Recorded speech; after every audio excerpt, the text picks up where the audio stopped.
नमस्कार दोस्तों, स्वागत है आप सभी का हमारे इस चैनल गरुड़ धर्मार्थ पर। दोस्तों, अगर आप भी अपनी लाइफ में कुछ नया सीखने की चाह रखते हैं, तो इस चैनल को अभी सब्सक्राइब कर लें।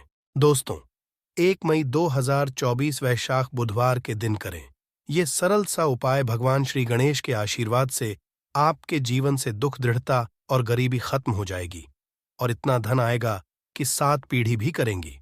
आपके पैसों पर राज। बुधवार का दिन बहुत ही खास और विशेष दिन है। घर परिवार की सुख, शांति, समृद्धि की बढ़ोतरी। बिजनेस को अनजान खतरों से बचाने के लिए, जीवन के हर सफलता हासिल करने के लिए भगवान श्री गणेश का आशीर्वाद हासिल करना चाहते हैं, तो आपको इस वैशाख बुधवार के दिन उन सरल से उपायों को कर लेना चाहिए जो हमारे धर्मशास्त्र में लिखा हुआ है। क्योंकि इस वैशाख बुधवार के दिन आप थोड़े से वह उपाय करते हैं जिसके बारे में आपको हम बताने जा रहे हैं, तो आपको भगवान श्री गणेश के साथ माता रानी जी का वो वरदान और वो आशीर्वाद मिलेगा जिसके पश्चात आपके जीवन के हर कष्ट, परेशानी, दुख से आप लोग मुक्त हो जाएंगे और आपके जीवन, आपकी मनचाही नौकरी आपको मिलेगी, आपका बंद पड़ा व्यापार चल पड़ेगा, संतान की आपको प्राप्ति होगी। जिस प्रॉपर्टी को आप खरीदने के लिए परेशान थे, वह प्रॉपर्टी आपकी हो जाएगी। कुल मिलाकर जीवन के हर कदम पर आपको कामयाबी मिलेगी। दोस्तों, देखा गया है हर मांगलिक काम में देवी देवताओं की पूजा करने से पहले सबसे पहले भगवान श्री गणेश की पूजा की जाती है। इसीलिए भगवान श्री गणेश को प्रथम पूज्य भी कहा जाता है। वैसे तो ग्रंथों में भगवान श्री गणेश को प्रथम पूज्य होने के कई कारण बताए गए हैं, परंतु आप यदि हर ग्रंथ को पढ़ते हैं तो सबका सारांश यही निकल करके आएगा कि भगवान गणेश की पूजा यदि किसी भी शुभ कार्य से पहले की जाए तो हमको उस कार्य में जरूर ही सफलता हासिल होती है। धर्मशास्त्र और पौराणिक ग्रंथों के किसी भी व्यक्ति ने ऐसे शुभ दिन, जिस दिन वैशाख का बड़ा बुधवार पड़ता है, इस दिन थोड़े से पूजा पाठ कर ले तो उस व्यक्ति को भगवान श्री गणेश के साथ साथ माता रानी जी का वो वरदान मिलता है जिसके पश्चात वह व्यक्ति यदि मिट्टी को भी छू दे तो मिट्टी को सोना बना देता है। जिस कार्य को वह शुरू करेगा उसमें उसको सफलता मिलेगी। कुल मिलाकर उस व्यक्ति के जीवन से हर तरह की कठिनाइयां, समस्या अपने आप ही दूर हो जाएंगी और वह व्यक्ति कामयाबी की हर ऊंचाइयों को चढ़ता हुआ चला जाएगा। दोस्तों, ध्यान रखिएगा, ये बुधवार का दिन जो आया है, ये पूरे 21 साल पश्चात आया है। इस दिन आपने यदि हमारे बताए हुए सरल उपाय कर लिए, जो आपको हम बताने जा रहे हैं, मान के चलिए आपके जीवन की हर तरीके की परेशानी खत्म हो जाएगी और भगवान श्री गणेश और माता रानी जी का आपको वरदान और आशीर्वाद मिलेगा। तो दोस्तों, यदि भी चाहते हैं कि भगवान श्री गणेश और माता रानी जी का आशीर्वाद से आपके पर धन की वर्षा हो, आपके घर पर हर व्यक्ति को कभी भी कोई दिक्कत का सामना न करना पड़े, आपके घर की बरकत हो, उन्नति हो, भगवान श्री गणेश और माता रानी जी आपके घर पर वास करने आए, तो दोस्तों, पूरी सच्ची श्रद्धा और पूरे सच विश्वास के साथ इस वीडियो को लाइक कर दीजिए और कमेंट बॉक्स में लिख दीजिए, भगवान गणेश, जय माता दी। दोस्तों के काम कीजिएगा। कमेंट बॉक्स में अपनी राशि डालना मत भूलिएगा, ताकि आपकी राशि अनुसार हमको कोई ऐसा उपाय पता चलता है जिससे आपको कोई लाभ हो सके, वो हम आपको रिप्लाई के माध्यम से तुरंत ही बता देंगे। इसीलिए दोस्तों, अपनी राशि कमेंट बॉक्स में जरूर ही डाल दीजिएगा। और दोस्तों, अभी तक आपने वीडियो को लाइक नहीं किया है, वीडियो को लाइक कर दीजिए। तो देखिए दोस्तों, हम आपको वीडियो की शुरुआत में ही बता चुके हैं कि ये वैशाख बुधवार का दिन है। ये एक महाबुधवार है, मतलब ये कोई सामान्य बुधवार नहीं है। इस दिन यदि आप थोड़ी सी भी पूजा पाठ उपाय करेंगे तो साक्षात भगवान श्री गणेश और माता रानी जी का आपको वरदान हासिल होगा, जिससे आपके जीवन की जहां पर एक तरफ सारी समस्याएं खत्म होंगी, दूसरी तरफ आपकी हर मनोकामना भी पूरी हो जाएगी। तो दोस्तों, आपको वह सरल से उपाय बताने आ रहे हैं जिसको बस आपको सही मुहूर्त पर करना। मुहूर्त का मतलब यह होता है दोस्तों, देखिए, एक बात का समझ लीजिए, मुहूर्त का मतलब यह होता है कि सही मुहूर्त पर यदि पूजा पाठ कर ली जाए तो समझा ये जाता है कि हमारी पूजा तुरंत ही सिद्ध हो जाती है और उसका हमको लाभ तुरंत ही मिल जाता है। और आपको हम बता ही चुके हैं, ये बुधवार का दिन पूरे 21 साल पश्चात आया है। इस दिन की गई पूजा, साधना, क्रिया खाली जा ही नहीं सकती, विफल हो ही नहीं सकती।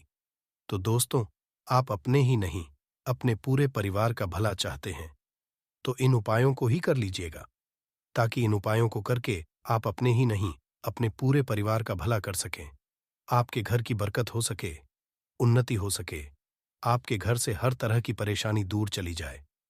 तो चलिए दोस्तों, आपको हम उपायों के बारे में बताते हैं, इसलिए इन उपायों को कहीं पर लिख लीजिए। और दोस्तों, आपसे निवेदन है, वीडियो लाइक करना मत भूलिएगा।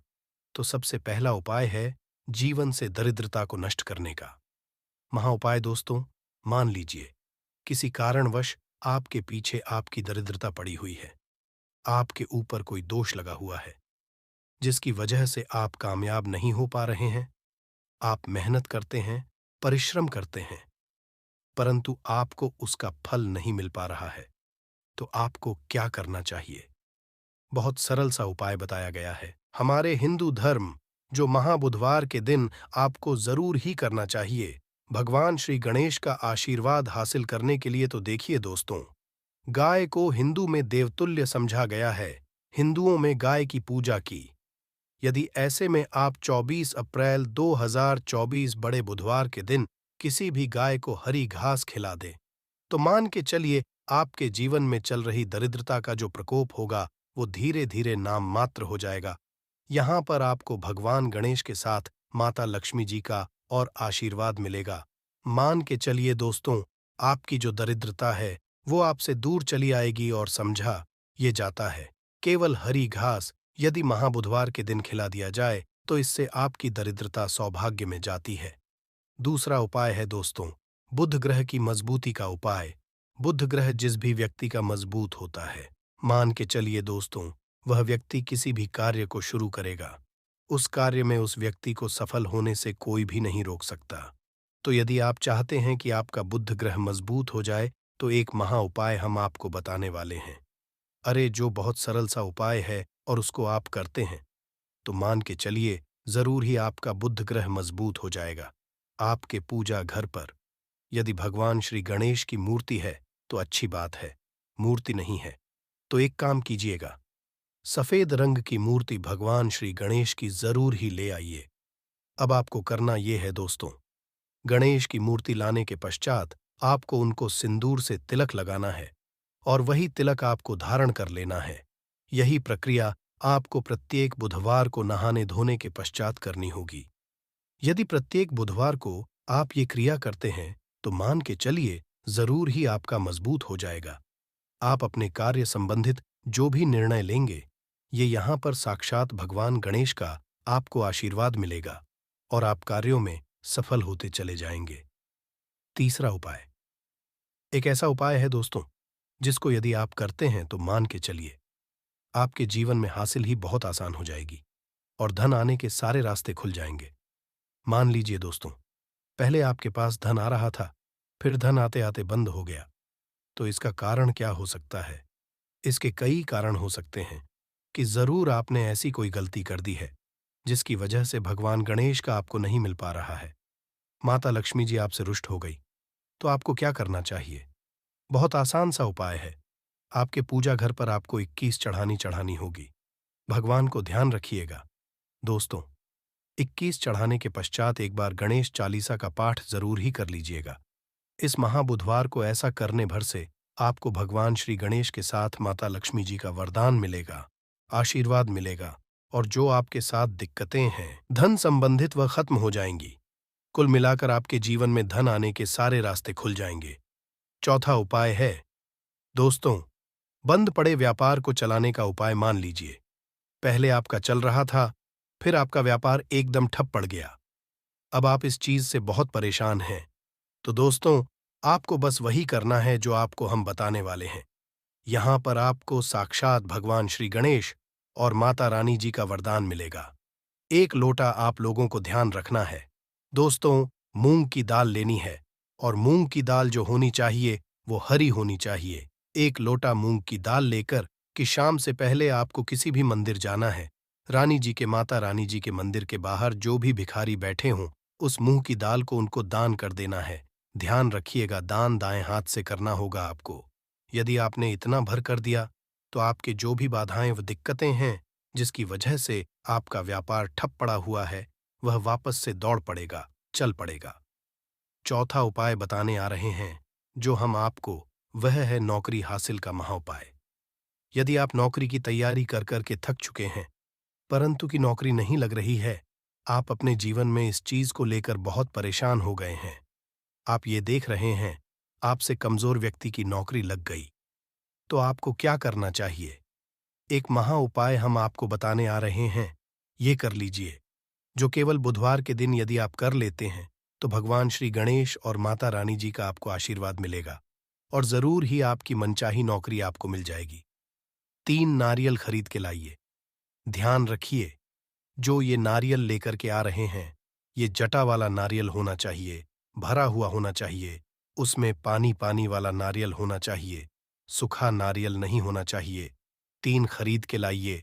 अपने पूजा घर पर आपको शाम से पहले इन 3 नारियल पर स्वास्तिक का निशान बनाना है। एक नारियल किसी भी माता रानी जी के मंदिर में दान कर दीजिए, दूसरे नारियल को बहते हुए पानी में बहा दीजिए और तीसरे नारियल को किसी भी हवन कुंड में डाल दीजिए, क्योंकि कल बहुत बहुत सी मंदिरों में हवन कुंड जलेगा। आपको बस इतना करना है, शाम से पहले मान के चलिए। जो भी बाधाएं, जो भी दिक्कतें आपकी नौकरियां में आ रही थीं, वह बाधाएं, दिक्कतें हट जाएंगी और आपकी नौकरी आपको मिल जाएगी। दोस्तों, ये उपाय जरूर ही कर लीजिएगा। यदि आप चाहते हैं कि भगवान श्री गणेश और आपको माता रानी जी का वरदान मिले। दोस्तों, आखिरी उपाय बताने से पहले आपसे हाथ जोड़ करके विनम्र निवेदन है, आपने वीडियो लाइक किया है, वीडियो को लाइक कर दीजिए। तो आखिरी उपाय बहुत ही आसान सा उपाय है। सबसे पहले आपको एक लाल पोटली लेनी है। लाल पोटली आप लोगों को 1 मुट्ठी चावल, 1 मुट्ठी मूंग की दाल, 11 काली मिर्च, 2 इलायची लेनी है। इस पोटली को आपको मौली धागे से बांध लेना है। अब आपको पूजा घर पर बैठना है। यहां पर बैठने के पश्चात एक दिया जलाना है। देसी घी का, गाय के दूध से बना हुआ देसी घी का आपको दिया जलाना, इसमें ही जल जाए। तुरंत एक लौंग डाल दीजिए ताकि आपके जीवन में धन संबंधित जो भी समस्याएं आ रही हैं वो लौंग सोख। इतना यदि आपने कर दिया, इसके पश्चात आपको 11 बार गणेशा चालीसा का पाठ करना है। इतना करने के पश्चात यह पोटली जो आपने बनाई है, इस पोटली को भगवान श्री गणेश के दाएं चरणों से छुआ करके अपने धन स्थान पर रख दीजिए। धन स्थान का मतलब है अलमारी, तिजोरी, या आप जहां से पैसे का लेन देन करते हैं अपनी दुकान पर, वहां पर रख दीजिए। इतना यदि आपने कर दिया, आपके जीवन में धन संबंधित सारी परेशानियां जड़ से नष्ट हों। आपके धन खींचा हुआ चला आएगा।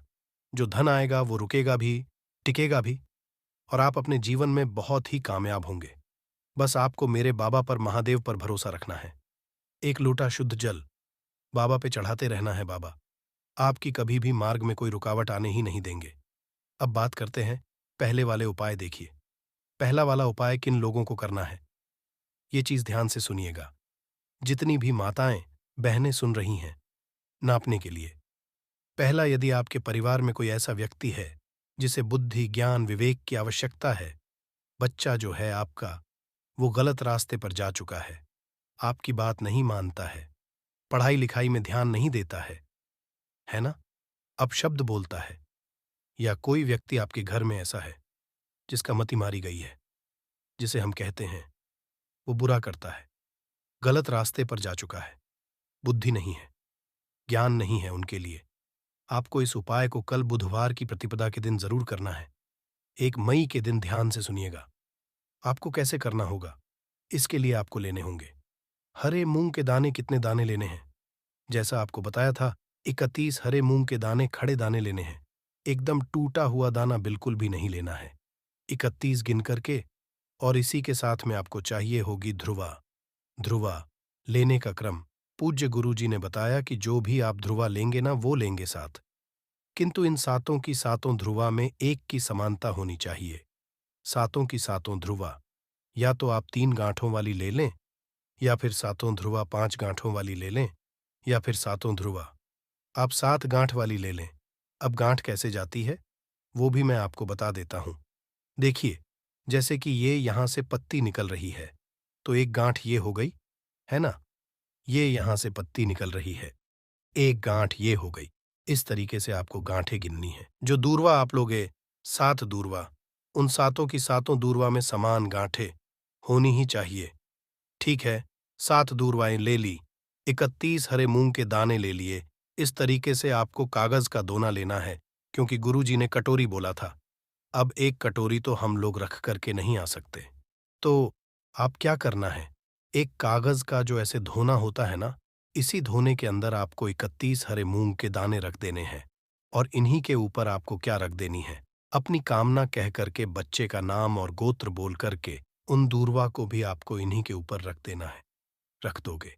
रख देने के पश्चात आपको अपने बच्चे का या उस व्यक्ति का नाम और गोत्र बोलना है, और उस व्यक्ति से आपको इसे टच करवाना है। मात्र है ना करवा देना है, उसका नाम और गोत्र बोलना है। और इसे लेकर के आपके आसपास जो भी भगवान गणेश जी का मंदिर हो, जहां पर भगवान गणेश जी की प्रतिमा स्थापित है, वहां पर आप चले जाना। वहां जाने के पश्चात एक काम जरूर कीजिएगा। सबसे पहले एक दीपक आपको गोल बत्ती का गाय के घी का लेकर के जाना है ना? और गणपति बप्पा मोरिया जी के सामने सबसे पहले जमीन पर यह चीज ध्यान रखना, ये जो दीपक आप लगाओगे ना, किसी भी चीज के नहीं, आपको ये जमीन पर लगाना होगा। एक दीपक इस तरीके से प्रज्वलित कर देना। प्रज्वलित कर देने के पश्चात जो आप कटोरी लेकर के आए हो, उस कटोरी को अपने दाहिने हाथ में रखना, उल्टा हाथ उसके नीचे लगाना, अपने बच्चे का नाम और गोत्र बोलकर, कि कामना कहकर, कि उस व्यक्ति की कामना कह करके कि वो पढ़ाई लिखाई नहीं करता, उसमें की कमी है, ज्ञान की कमी है, विवेक नहीं है। जैसी भी आपको कामना करनी है, वैसी कामना उसके पश्चात आपको उस कटोरी को, जिसके अंदर आपने 31 हरे मूंग और दूरवाली है ना, उन्हें आपको भगवान गणेश जी के सम्मुख में ही किस स्थान पर रखना है, ये चीज ध्यान दीजिएगा। जो गणेश जी का टूटा वाला दांत है ना, इस टूटे वाले दांत की तरफ नीचे जमीन पर आपको रखना है। बिल्कुल ऐसा नहीं है कि आप बिल्कुल यहां सिंहासन पे या फिर कहीं उनके ऊपर ही रख करके आ जाए। ऐसा मत करना, उसे यहां पर जमीन पर आपको रख देना है। अपनी कामना कह करके काम देने के पश्चात भगवान गणेश जी के आसपास जो भी फूल चढ़ा हुआ हो, जो भी फूल चढ़ा हुआ हो, एक फूल उठा करके लेकर के आना और उस व्यक्ति को सूंघा देना। सूंघा देने के पश्चात इस फूल को किसी भी वृक्ष के नीचे आप डाल देना, वहां पर समर्पित कर देना। उसी दिन के पश्चात से वो बच्चा या वो व्यक्ति सही रास्ते पर आ जाएगा, पढ़ाई लिखाई में ध्यान लगेगा, अपशब्द बोलेगा, गलत रास्ते पर नहीं जाएगा। पूज्य गुरु जी का ये वाला उपाय बुधवार के दिन किया जाता है। प्रतिपदा तिथि जाए तो बहुत ही अच्छी बात है, तो कल के दिन इस वाले उपाय को जरूर कीजिएगा। अब बात कर लेते हैं दूसरे वाले उपाय की। देखिए, दूसरा वाला उपाय जो होगा, ये होगा आपकी बड़ी से बड़ी मनोकामना पूर्ति के लिए। उपाय, आपने देवादिदेव महादेव जी के उपाय कर करके आप थक चुके हो, किंतु आपकी कोई कामना पूरी नहीं हो रही है। एक बार गणपति बप्पा मोरिया से, मयूरध्वज जी से आप ये वाला करके देखिएगा, आपकी कामना निश्चित ही पूरी होगी। ये निश्चिता है। इसके लिए आपको चाहिए क्या? देखिए, आपको चाहिए होंगी बेलपत्र कितनी, 5-5 बेलपत्र लेनी है, और इसी तरीके से आपको लेनी होंगी 5 दूरवा। ध्यान रहे, इसमें आपको कोई गांठों वगैरहों की आवश्यकता नहीं है। पूज्य गुरु जी ने केवल 5 दूरवा कही, गांठों की संख्या नहीं बताई है। ठीक है, तो 5 बेलपत्र, 5 दूरवा, और थोड़ा सा 1 से 2 बूंदे आपको लेनी होगी शहद की। थोड़ा सा शहद ठीक है, थोड़ा सा लेना होगा आपको लाल चंदन। क्या लेना होगा? लाल चंदन। और एक लोटा शुद्ध जल लेकर के अपने घर का एकदम ताजा जल पहुंच जाना। देवाधिदेव महादेव जी के मंदिर शिवलिंग के पास में उत्तर दिशा नॉर्थ डायरेक्शन की तरफ मुंह करके आपको खड़े हो जाना है। जो पूजा पाठ करनी है वो आप पहले कर लेना। उसके पश्चात आपको सबसे पहले एक लोटा शुद्ध जल जो आप लेकर के आए हो महादेव जी के शिवलिंग पर, केवल शिवलिंग पर समर्पित करना है। ए ओम नमः शिवाय, श्री शिवाय नमस्ते मंत्र का स्मरण करते हुए पश्चात जो आपने बेलपत्र, शहद, लाल चंदन और दूर वाली है, उनको चढ़ाने का क्रम ध्यान दीजिएगा। दोस्तों, भले ही आप मर जाना, परंतु जो आपका घर है उस घर के मुख्य द्वार के सामने कहने, ये 3 चीज कभी भी नहीं होनी चाहिए। दोस्तों, कहने का मतलब ये है कि आपके घर का मेन गेट के सामने यह तीन चीज नहीं होनी चाहिए। यदि यह तीन चीज आपके घर के मुख्य द्वार के सामने रखी हुई है या पड़ी हुई है, तो समझ आपके घर में ऐसी गरीबी आएगी, खाने के दाने भी नसीब नहीं होंगे। मान्यता है कि ये तीन चीज आपके घर के मुख्य द्वार के सामने 1 से 2 साल तक भी रह जाती है, तो समझ लेना पूरा परिवार बीमारियों से ग्रस्त होता चला जाएगा। दोस्तों, सच बात तो यह है कि आजकल का तो समय ऐसा आ चुका है कि जो शादी ब्याह रचा के जो महिलाएं बहू बन के घर पर आ रही हैं, वह एक ऐसी बहू है जो कि उसको पता नहीं है कि घर के मुख्य द्वार के सामने यह चीजों को हटा देना चाहिए। क्योंकि जितनी भी के समय में आधुनिक काल में जो हो रही है, वह लड़कियां पहले जो महिला होती थीं, उसकी तुलना में जो नई बहू हमारे घर में शादी ब्याह रचा के आ रही है, उसको वास्तुशास्त्र के बारे में बिल्कुल भी जान नहीं है। जिसके कारण से दोस्तों, घर के मुख्य द्वार के पास यह तीन चीज होने की वजह से पति पत्नी में आपस में लड़ाइयां और घर में कलह जैसी परिवार में भावनाएं उमड़ कर आ जाती हैं। आजकल जो महिलाएं शादी रचा के आ रही हैं, उनमें से कुछ ही ऐसी होती है जो हमारे घर के लिए साक्षात महालक्ष्मी जी का स्वरूप प्रदान करती है। परंतु ज्यादातर महिलाएं ऐसी आ रही हैं कि जिनका स्वभाव सही नहीं है, गलत कामों में ज्यादा है। आजकल एक महिला का संबंध कई मर्दों से होता है, जिसके कारण से वह घर परिवार का सही रूप से ध्यान नहीं रख पाती। क्योंकि दोस्तों, यह जो महिलाएं आपके घर पर नई बहू के रूप में आ रही हैं, यह ऐसी महिलाएं होती हैं ज्यादातर जो कि अलग अलग पुरुषों के में यौन संबंध बनाए फिरती रहती है। दोस्तों, हमारे घर की लक्ष्मी हमारी बहू होती है, और जब नई नई जो बहू आती है, न उनका ध्यान हमारे घर की सुख समृद्धि की तरफ ना होकर गलत कामों में ज्यादा होता है, जिसके कारण से घर के मुख्य द्वार के सामने यह तीन चीज महिलाएं हटा नहीं पाती हैं और धीरे धीरे घर बर्बाद होता चला जाता है। दोस्तों, वीडियो को हल्के में लेने की भूल बिल्कुल भी मत करना। जानकारियां बहुत ही सावधानी पूर्वक आपको बताई जा रही है। आप जीते जी मर जाओगे। यदि ऐसी महिला आपका पाला पड़ा है, तो दोस्तों, शर्म आती है। ऐसी महिलाओं के ऊपर जो आज अपने ही घर को बर्बाद करने में लगी है, भगवान ही जाने। आजकल ऐसी कैसी महिलाएं आ चुकी हैं, इस पृथ्वी पर महिलाओं का कोई पता नहीं कब अपने कपड़े कब कहां पर उतार दे। कोई पता नहीं किसी के साथ भी ऐसा हो सकता है। दोस्तों, जरा सोच कर दीजिए। आजकल नवयुवती शादी ब्याह रचा के अपने घर पर आती है। दो कुछ ऐसी महिलाएं होती हैं दोस्तों, जिन्हें यह पता नहीं है कि घर के मुख्य द्वार के सामने यह तीन चीज बिल्कुल नहीं होनी चाहिए। इस बात का पता आजकल की महिलाओं को बिल्कुल भी नहीं होता है। और दोस्तों, जो नई नई घर में महिलाएं बहू के रूप में आती हैं, उन्हें नहीं पता होता है कि घर के मुख्य द्वार के सामने क्या तो होना चाहिए, क्या नहीं होना चाहिए। इस बात का ज्ञान नई नई जो महिलाएं हमारे घर में बहू बन के आती हैं, उन्हें इस बात का ज्ञान बिल्कुल भी नहीं होता है। कल की जो महिलाएं होती हैं, वह ज्यादातर समय मोबाइल और अन्य नए नए मर्दों के साथ में बिताती हैं। बस दोस्तों, नई महिलाओं का तो काम दिन हो या रात हो, बस गलत कामों में या संभोग करने में लगा हुआ है।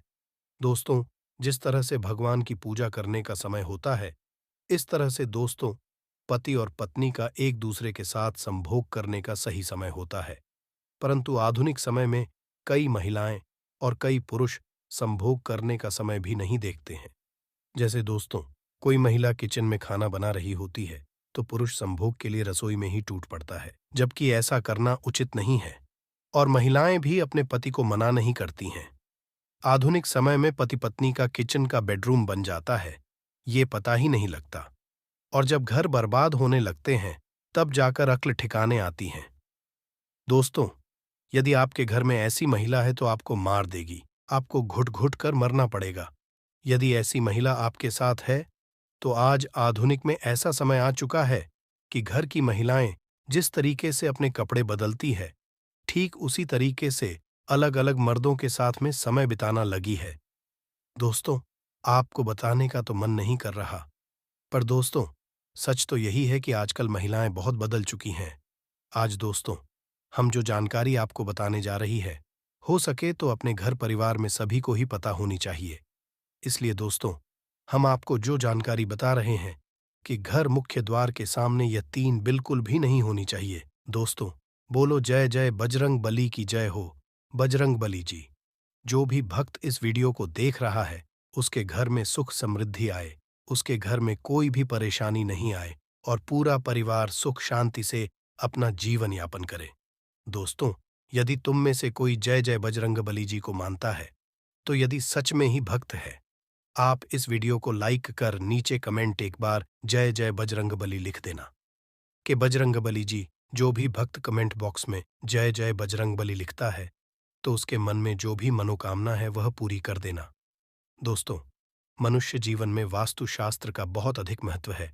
इसका निर्माण देवशिल्पी विश्वकर्मा जी द्वारा किया गया है। यह शास्त्र इतना विशाल और विस्तृत है कि इसे पूर्ण रूप से जीवन में अपनाना असंभव है, परंतु हम वास्तुशास्त्र के महत्वपूर्ण नियमों का पालन करके हमारे घर को पवित्र बना सकते हैं। वास्तुशास्त्र में भवन के निर्माण से जुड़े कई महत्वपूर्ण नियम बताए गए हैं। वास्तुशास्त्र के मुताबिक घर का मुख्य द्वार, मेन गेट, केवल अंदर आने की जगह ही नहीं, बल्कि ऊर्जा का भी रास्ता भी है। वास्तुशास्त्र के अनुसार घर का मुख्य द्वार के लिए सबसे अच्छी दिशा उत्तर, उत्तर पूर्व या पश्चिम है, जो शुभ मानी जाती है और घर में ऊर्जा के प्रवाह को सुनिश्चित करती है। दोस्तों, मुंबई के वास्तु सलाहकार नितिन परमर के मुताबिक घर का मेन गेट एक गुजरने वाली जगह है, जहां से हम बाहरी दुनिया से घर में आते हैं। यही वह स्थान है जहां से गुड लक और खुशियां घर में आती हैं। उनके मुताबिक मेन गेट को ज्यादा अहमियत इसलिए दी गई है क्योंकि यह स्वास्थ्य, धन और सद्भाव को बढ़ावा देने वाली कॉस्मिक ऊर्जा को अंदर या बाहर करता है। इसके मेन गेट घर की पहली छाप भी तय करता है। दोस्तों, भवन के निर्माण से पूर्व भूखंड का चयन कैसे करना चाहिए, किस प्रकार का भूखंड भवन के निर्माण के लिए सर्वोत्तम होता है तथा भवन के पास स्थित वृक्ष, मंदिर, पेड़ पौधे, मार्ग आदि का भी विचार किया जाता है। उसके बाद घर का निर्माण करते समय घर के मुख्य द्वार की दिशा को सबसे अधिक महत्व दिया गया है। भवन का द्वार कौन सी दिशा में होना श्रेष्ठ फल प्रदान करता है, दिशाओं का महत्व भी अलग अलग होता है। इसलिए भवन का मुख्य द्वार बनवाते समय मुख्य द्वार की दिशा को ध्यान में रखना बहुत आवश्यक होता है। दोस्तों, यदि गलत दिशा में मुख्य द्वार का निर्माण किया जाए तो इसके अशुभ परिणाम हासिल होते हैं।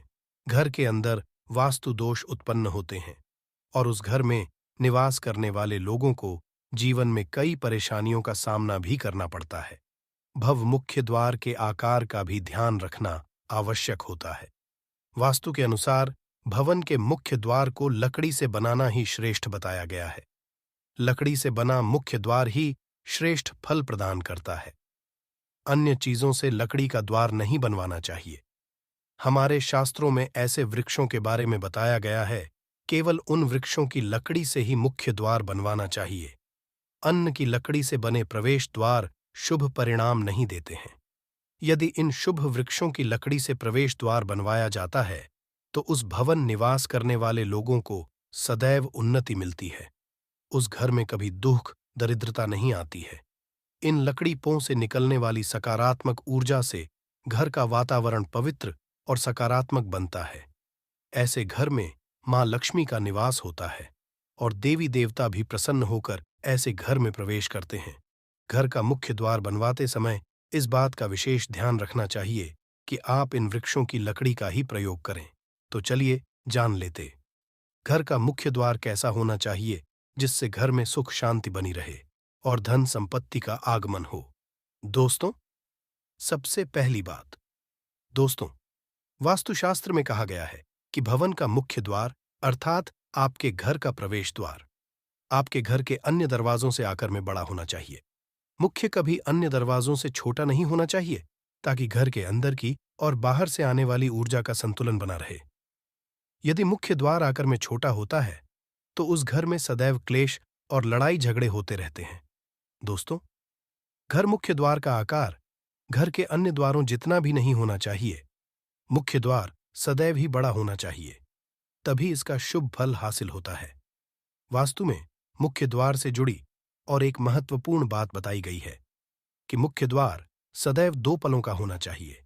इस मुख्य द्वार को खोलते अथवा बंद करते वक्त दोनों हाथों का उपाय होना चाहिए। दो पलों का मुख्य द्वार ही भवन के लिए शुभ समझा गया है। दो पलों के मुख्य द्वार के कारण घर मंदिर की तरह प्रतीत होता है। मां ऐसे ही घर में प्रवेश करती है। जिस घर का मुख्य द्वार दो पल्लों का है, यदि आपका मुख्य द्वार एक ही है तो आप उसे बदलवाकर दो पल्लों का द्वार जरूर बना लें। इससे आपके जीवन में कई सकारात्मक बदलाव देखने को मिलेंगे। तीसरी महत्वपूर्ण बात ध्यान में रखनी चाहिए कि वास्तुशास्त्र के अनुसार मुख्य द्वार के पास दहलीज जरूर होनी चाहिए। दहलीज के बगैर मुख्य द्वार अपूर्ण समझा जाता है। दोस्त, भवन के प्रवेश द्वार के पास दहलीज का होना अनिवार्य है। दोस्तों, शास्त्रों में कहा गया है कि दहलीज भवन की रक्षा करती है। दहलीज के होने से घर में नकारात्मक शक्तियां प्रवेश नहीं कर पाती है। दोस्तों, दहलीज की ऊंचाई 2 से 5 इंच तक होनी चाहिए। दोस्तों, दहलीज की नियमित रूप से पूजा करनी चाहिए। दहलीज के पास नित्य घी का दीपक लगाने से मां लक्ष्मी प्रसन्न होती है और घर में प्रवेश करती है। दहलीज पर जरूर बनाने चाहिए। दोस्तों, खासकर स्वस्तिक का चिन्ह दहलीज के दोनों छोर पर बनवाना चाहिए। दोस्तों, इससे घर में बुरी शक्तियां प्रवेश नहीं करती हैं। श्री कृष्णा कहते हैं कि दहलीज ना होने पर घर में प्रेत प्रवेश करते हैं और भवन में रहने वाले लोगों को कष्ट भोगने पड़ते हैं। इसीलिए घर में दहलीज जरूर होनी चाहिए। वास्तुशास्त्र के अनुसार घर का मुख्य द्वार पूर्ण रूप से बंद होना चाहिए। मुख्य किसी भी प्रकार की दरार और छेद नहीं होना चाहिए। भवन का द्वार बंद होने पर घर के अंदर का दृश्य नहीं दिखाई देना चाहिए।